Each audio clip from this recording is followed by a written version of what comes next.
to. We really want to try to have 15 consistent days of attitude and effort, and I really thought yesterday was, after watching the film, I was really pleased with that. We turned the ball over too much yesterday. Today we had some explosive plays, still turned it over some, but no question the energy was there. What was your reaction to finding out the 10-second play rule had been tabled? I'm happy. Obviously, it's I'm glad that it's over with right now and we can move forward. I do. I've said all along I have respect for both sides as far as individuals and what people's opinions are, and certainly I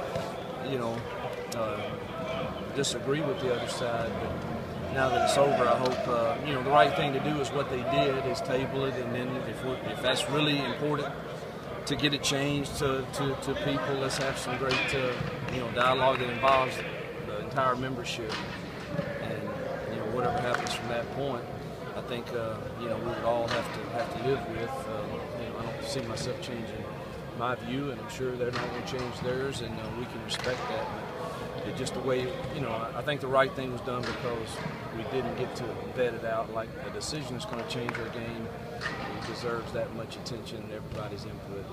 And, now we'll have time to do that if it's going to come back up. How did you find out? I was in meetings down here, and I got several. When I went back upstairs, my phone had several texts on it. A couple of you had texted me, and a guy from the USA Today. I didn't have time to return any text, but and then I looked on Twitter, of course, which is obviously the gospel always. But I assumed it was true from what I got, and then started getting a few texts from some of my buddies. So finally, right before I came out to be with the kickers and punters.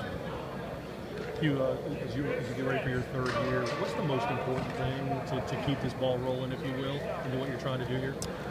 Consistency. The learning how to practice as our depth chart gets deeper, which I've said many times. I don't think we're exactly there depth chart wise yet. There's some issues and limitations we have, but with what we do have in place, it's important that we develop the players we've recruited, that we see them getting better and getting more confident, and that we're getting great effort and attitude out of them for a consistent 15 days.